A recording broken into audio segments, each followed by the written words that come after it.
Hi everyone, it's Alvi. Welcome back to my channel. Today I'll be going over my monthly favorites from the month of June. So I have a lot of really fun products to share with you. I have a lot of beauty products. Sorry, I had to move my mirror. And some food items, some television shows, and lots of fun stuff. There's a few fails in here as well, but for the most part, it was a fun month of trying new things. So since this is, something about fell in my room. Since this is predominantly a romance booktube channel, I'll go over my favorite read from the month of June, and that was Devil in Spring by Lisa Kleypas. It's already one of my favorite books of the year, one of my favorite books of all time now. Just loved it immensely. It was just a great story. So our heroine is Pandora. She is sort of a shy, some have called her neurodivergent heroine. She is not interested in meeting a man. She's only out in society because her twin sister Cassandra needs to find a husband and match. She is hoping to procure her life by creating board games. She actually has one that she has developed and is having ready to go into stores thanks to her brother-in-law Reese Winterbourne. So she has her life planned out for her until it is derailed by getting caught in a compromised position with our hero. The compromised heroine is one of my all-time favorite tropes in historical romances, so from the bat this was something I knew I was really going to love.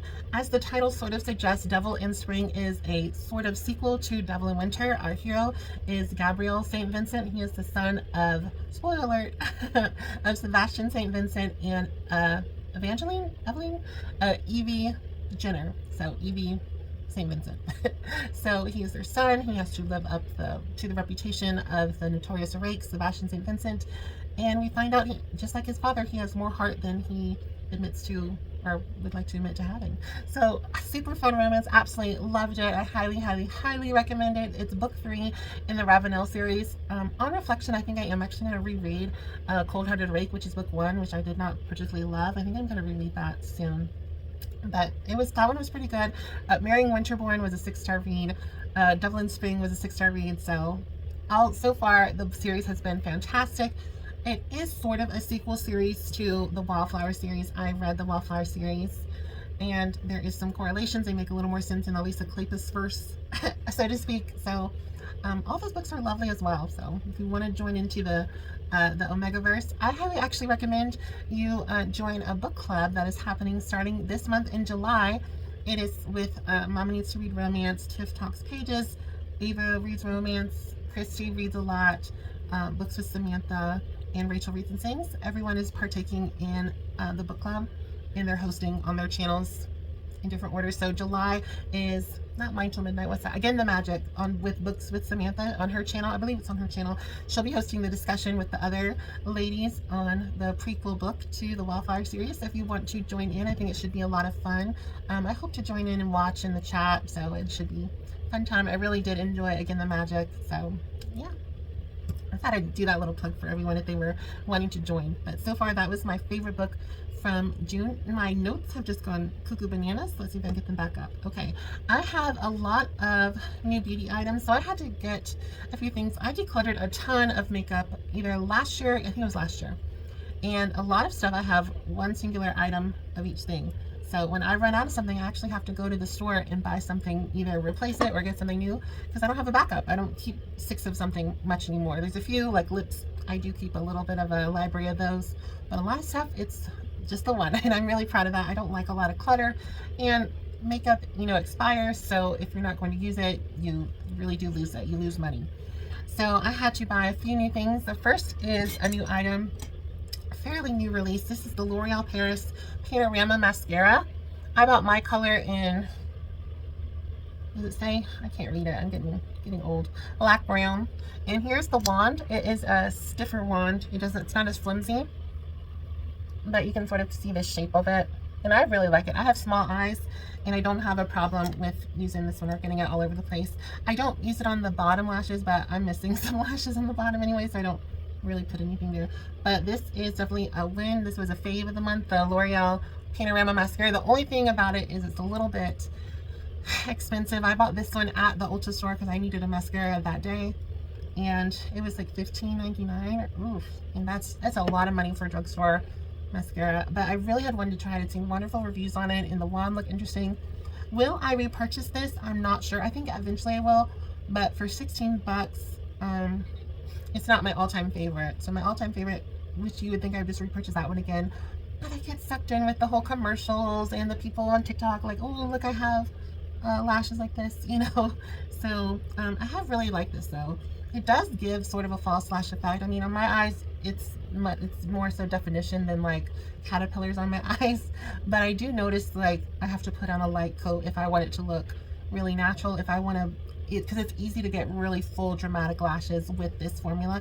So if you're one that loves heavy, full, thick lashes, they're not clumpy or spidery, but they're just very, they're very false lash effect. I think you'll really, really like this one. But if you like something a little more subtle, like I do, it can get heavy and full really quick. So really light strokes for that one. Some other items I got were, let me go ahead and get it out. I bought the new e.l.f. blush. This is a fairly new release. It might have come out last year. The e.l.f. Camo Liquid Blush. I got my shade in Dusty Rosé.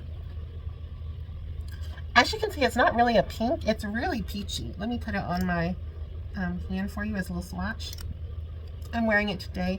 It is pretty full coverage like those Rare Beauty ones. But this one, it's pretty similar to my skin tone where it's not too bright or clownish. So this one's really forgiving if you like a really neutral blush. There you can see I blended it out on my hand. And only thing is it's a little more dewy than I prefer. I really love matte finishes, but I set my face with a little bit of powder and powder foundation, so that sort of helps it. But it lasts fairly long. To me, it's not as pigmented as the NYX Sweet Cheeks liquid blush that I've really enjoyed. I have it right here. Let's see. Yeah, it's right here. It's not as fine, I guess, as this one. The Sweet Cheeks blush. This is in Bombshell. This is my normal everyday for a long time. I broke my rule by having two, but it's not expired yet and it's really pretty. So, but this one has a lighter shade, like very, if I was going to do like my, like I like how it looks. It's very natural. It's not as blushy as the other, which I'm kind of getting used to. I kind of like the heavier blush just because I don't contour, so it kind of gives my face a little more definition. But this is really fun. It's a lovely light, everyday, natural, neutral shade. So really enjoyed this one. If you have a deeper complexion, like my mom, I think, if you're leaning a little more cool, I'm a little more neutral, warm. And she's a little more, she's much deeper complexion and she's more of a neutral, cool. I bought her the one, it's like Suave Mauve. I believe it looks really pretty on her. So if you're someone with a deeper complexion, that she's like, my mom's like half Middle Eastern, so she's more like, her skin is like Halle Berry kind of tone. Like when I was little, I would look at what Halle Berry wore and I would buy that for my mom for Christmas, like when she had like the Revlon ads. So I always used Halle Berry as a mark for my mom. So if you like Halle Berry in the tan, you know, light tan realm, I think Suave Mauve might be a really pretty color, especially if you lean cool. That's a lovely color. All right, and let's see what the next, a lot of these are beauty. Okay, so I did try the new e.l.f. lip liners. I'm wearing one today. I actually have the e.l.f. lip oil on top of it, which might change it a little bit. This is the, I can't see the color. It's like the, sort of the black, is that black honey? Black cherry, black honey color by e.l.f. Really, I love these. This isn't a new product because I've tried it before, but I really love this. This color is really pretty. So if you're looking for a black honey by Clinique dupe, this one is lovely, and it's like black cherry, black something, and it's only $8, which kind of expensive, but these last really long, and I love the formula. But anyway, I just bought the e.l.f. Let's see if I have both of them. The e.l.f. lip liners. So I bought two of them because they're only they're $2. They're really you know, inexpensive. They're cheaper than the NYX ones, which I love the NYX lip liners. So this is the e.l.f. Cream Glide Lip Liner. This is in the shade, let's see, Pinky Swear. This is the one I'm wearing today. I think it's sort of supposed to be a dupe for Pillow Talk, the Pillow Talk lip liner by Charlotte Tilbury. I'm going to put a swatch here. So here's this one, and then I bought two. This one honestly is a little deep for me. I'm going to use it in the fall and winter though. I do like a deeper lip, but I'm trying to change my makeup a little bit and sort of save the darker colors for the darker seasons. Y'all know I love brown lipstick, so it's a little hard for me not to use this now, but I'm trying to go in a lighter, brighter motif. So yeah, this one is the shade Mauve Aside, which you wouldn't think this would look so deep, but it is. So I'm going to swatch it as well. Now on my hand, it doesn't look so different. So this color here is Pinky Swear, and this color here is Mauve Aside. And on my skin tone, you can see that this is more warm peach, and this is a little more neutral, maybe a little cool. It's a little brown compared to a mauve, which sometimes with mauve I think more of like a purple. It's kind of like a purple neutral lip color, but this one's a little more brown. But yeah, these are the new e.l.f. lip liners. My one qualm with them is that they are not a full matte. That's my main issue. They're not like a full matte lip liner, which is good, but they don't last as long and they transfer a little bit, especially if you're eating and drinking. So I have liked them, but they don't necessarily, like I rub them and they're kind of gone. So they kind of fade away a little more fast than I like, compared to like NYX or Revlon, which those Revlon Color Stay ones, like this one. This is the Revlon Color Stay lip liner in mauve. This thing is bulletproof. Like, it's not going anywhere. So I wish the e.l.f. one wasn't as creamy and malleable as it is. I wish it had a little more grip and a little more staying power. It's nice for people, I think, that are more mature or have dry lips and prefer a more hydrated look. I think that's a lovely option. For me, it just means I have to reapply. So if you're doing that on a long day, it's kind of annoying. But I keep lip liner in my purse, so I just retouch up. All right, let's see what's else. Okay, this one was a fail. I had the wrong name in the notes. So let me say, the e.l.f. lip liner was it was a fave. It wasn't something I loved, but it was something worth mentioning and maybe worth exposing to people on my channel. I don't know. I like makeup, so I figured something I'll do. This was a fail. This was it was free with a purchase. My aunt bought her like day cream or something like that, and then I got this whole, I got a whole bag of like makeup and makeup skincare goodies from Estee Lauder from my aunt, and I actually had to give most of it to my mom because it was too deep or just wasn't for me. But I did keep this and tried it, and it was a fail, unfortunately. And that was the Estee Lauder Advanced Night Repair Synchronized Multi-Recovery Complex. I will say the one plus of this, does it say how big it was? I think it's either 5 fluid ounces, it's 15 milliliter. But you do get a couple weeks worth of this product. So it's really small. I mean, it's a small bottle, but you do get a pretty good amount. I just didn't love it. I don't think it did anything for my skin. Now I'm 32. I don't really have wrinkles. I don't have dark spots or really too much pigmentation or anything like that. So maybe it works more so for skin that has more things going on with it.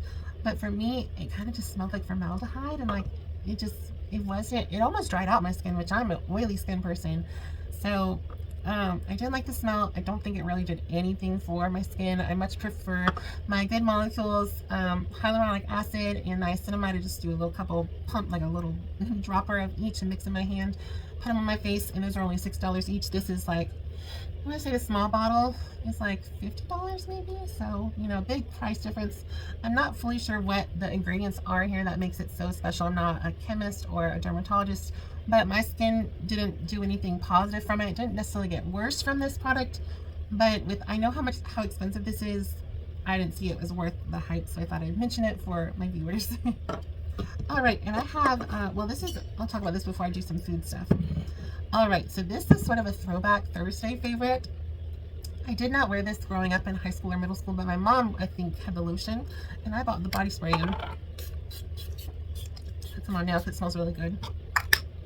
And it is the Bath & Body Works Sweet Pea Body Mist. And I don't know if y'all can see this, but it has a new atomizer. Y'all see that? It's a really lovely mister. It's not as aggressive as they used to be. So I will say, this seems newer. I haven't purchased Bath & Body Works perfumes or body mists before this one, probably in a couple years. So I was really impressed with the new atomizer. Let's see if you can see it again. Yeah, it's a really great sprayer. It smells really good. But I bought Sweet Pea. So this is I think this is all the time fragrance. It's an old classic. I mean, at this point I was in high school, like graduated high school 14 years ago. So at least for 15 years it's been in stores. And yeah, so the fragrance notes are Sweet Pea, which is floral. Watery Pear. I love pear and scent. My favorite Bath & Body Works scent of all time. I don't even think they pull it out for the Yellow Duck sales. It was called Pear Berry. I love that smell so much. I had the lotion. It only came in lotion, maybe body wash. It never came in like a perfume. But Pear Berry, that was my all-time favorite. I miss it so much. I remember like high school, I'd shave my legs and like put Pear Berry on and burn, but oh, it smells so good because it's so alcoholic, you know. But yeah, so Sweet Pea, Watery Pear, Sheer Freesia, Luscious Raspberry. and soft musk, which I'm not a musk lover. If it has musk, ugh, no. But this is, I don't smell the musk. It's more almost like a slight powdery smell. I mean, this is so iconic. I feel like everyone smelled this. If you're like trying to explain Japanese cherry blossom, that's it. Which all the villains in high school wore that. If you wore that and you were a nice person, I'm very happy. But everyone I knew that wore that, ooh, Lord, today they were mean. But yeah, that was my throwback scent I found. All right, let's go into some food items that I liked. So this one was sort of a fail, unfortunately. This looks like alcohol. I don't drink. I'm 32, so it doesn't matter, but you know. They are changing the bottles because they do look like alcohol bottles. I think they're going to like the regular soda can size. This is Liquid Death Severed Lime flavored sparkling water. Now it's like it's supposed to be like a lemon lime flavor, but if you look at the packaging, what soda is this sort of remind you of? Yes, you're thinking of ginger ale, and that's exactly what it tastes like. So it tastes like ginger ale, but like you had ginger ale, but all the ice melted. So it's not as good. So this is 20 calories. It has, the ingredients are carbonated water, agave nectar, citric acid, natural flavor, which is lemon and orange. Okay, so it's not even lemon lime, lemon orange. I guess that's how they get the ginger, the sort of ginger flavor. But it's sort of like a watered down, slightly healthier ginger ale. But honestly, I'd rather just have a ginger ale, or I love just regular lemon lime seltzer. I get the Food Lime brand. I love plain seltzer. It's not sugary at all. It's just that it gives me that bubbly zest, which I love. I love the carbonation more than anything, more so than the flavor. If they made a seltzer that tasted like Dr. Pepper, I would never drink Dr. Pepper. I only drink one a day.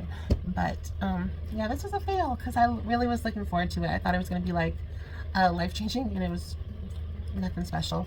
So Liquid Death, I kind of want to try the plain one just to see, is it more just like a plain seltzer water, because sparkling water isn't my thing. I find sparkling water is more so the sugary, thinner carbonation, and I like seltzer where it's like bubbly McBubblerson, you know, kind of more like a soda, but just without the sugar and stuff. So yeah. All right, this was definitely a fave. So this was really, really good. It is, I think it's only seasonal, so if you have a Trader Joe's, spoiler, this is a Trader Joe's item, then I would say go ahead and get to the store and look for this. This is the Trader Joe's strawberry lemonade flavored with natural flavors, JoJo's, and they're like the Trader Joe version of Oreos. So the box is almost empty. My mom and dad have liked these as well. But here's the box. They are so, so good. I'm gonna get y'all a cookie. I don't think I'm gonna eat one right now, but I'll just show you. Like, it has real strawberry in it. Like, this is like Whole Foods could never. But real strawberries in it on like a vanilla-based sandwich cookie. But yeah, the strawberry lemonade JoJo's are really, really good. Last year I really enjoyed the Walmart. I can't remember what they're called, but Walmart has their version of Oreos, and they have a sort of a strawberry lemonade cookie as well, and they're really good. But these are really, really good. These are like a luxury version of a Oreo cookie. So I'm definitely gonna, hopefully I can repurchase these again before the season's over. These are seasonal, so I'll probably only have them till August or so. Then they'll probably get those pumpkin spice ones, I guess.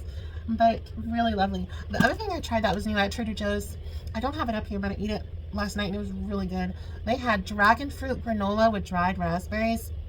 It's really, really good. I've never had dragon fruit before. It's beautiful. It's beautiful fruit. I love the colors, but I've never had it. So I think it has like a texture of apple, I think. So I don't know, but the flavor of the granola was like dragon fruit, and then it had dried raspberries in the granola mix, and it's a Trader Joe's exclusive as well. And it was really, really good as well. So if you're a granola person, and I will say that one does not have almond flour. I'm allergic to almonds, so I was really excited that I could have granola, because I used to love the bare naked granola, but it switched to almond flour like in 2009 or so, and I couldn't eat the vanilla one anymore, which is such a shame because I used to love it, and I'd mix it with my Dana Light and Fit Greek yogurt. Oh, it was so good. It was like candy. I like that as candy more so than a candy bar.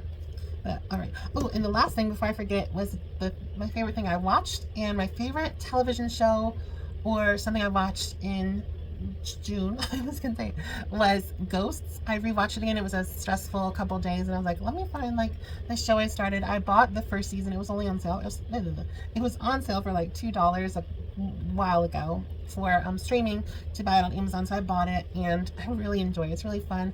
I love Danielle. I believe her name's pronounced Pinnock. She plays Alberta on Ghosts, and she steals the show. I love her to pieces. Her TikTok is hilarious. She is just a fantastic comedian, and just a lovely person. She's just so sweet and kind, and she has she'll find women that are plus size, and she will, if they have a big thing to do, like there was a woman, she had to go to like a movie premiere or something. I think she was an assistant or something like that. She wasn't like the star of the film, but she didn't have any way to get a dress or anything, and Danielle got her stylist and got some stores to donate clothes for her to try on, and so she got her a free dress to wear the premiere. So I just thought that was really lovely to give back in such a lovely way. And yeah, if you love really fun comedians, I've shared a bunch of her videos on in my Instagram. There was one where she had like Colin and Penelope that she did with her husband. She did a really funny one of The Little Mermaid back in like May or April of 23. So just really enjoy her content, and Ghost is such a cute show. It's a lovely show to just unwind. It's not heavy, and it's just really fun. It's based on a British show also called Ghost, so I'm not sure how similar they are to one another. This one is set in America. I don't actually know the other stars of the show's names, but Danielle Pinnock plays Alberta, and it's a young couple, and they go to her aunt's, her great something aunt's house she inherits, and she has an accident and nearly dies or goes into a coma and wakes up like a couple hours later, and she can see ghosts. So she can see all the ghosts that haunt her her now inherited estate, and it's really cute. The husband so far cannot see the ghosts, and just really fun stories. There's a gentleman from like the 1770s. There's her great something aunt from like the Victorian Edwardian era. There's Alberta, who was a jazz singer in the 1920s. There's a young woman from like the hippies, 60s, 70s. There's a gentleman from Boy Scouts from like the 80s. There's a finance guy from 2004 or 2000, I guess, and just super fun characters. Not steamy, not scary. Well, some stuff's a little bit gross. There's like a, not like a leopard colony or something, a cholera colony that was at the inn at one point. So that those ghosts are a little creepy, but just, you know, it's sort of like Golden Girls or Gilmore Girls. Should be called Ghost Girls, but just light, fluffy fun, you know. And sometimes in these worlds we need those comfort shows to get us through, because when life is heavy, do you want to unwind with a heavy show? I know I don't, so I've been enjoying Ghosts. Well, I have gabbed on way too much for the 4 people that always watch. I'm just kidding. But I hope y'all have a wonderful day. Thank you so much for sticking through to the end. There's probably like one of you that did, mostly me. But I hope you had a wonderful day. Let me know in the comments below, what was one of your favorite things from the month of June? Was it a beauty product? Was it a book? Was it something you ate? Was it a restaurant? Was it a TV show? Let me know, and let me know some of your thoughts below on if you've read a book, if you tried a beauty product, if you wanted to. Let me know, and I can always give you some more updates or more information on anything that I've talked about today in the comments below, or DM me, you know where to reach me. All right, well, everyone, have a wonderful and great day, and I'll see you soon. Bye.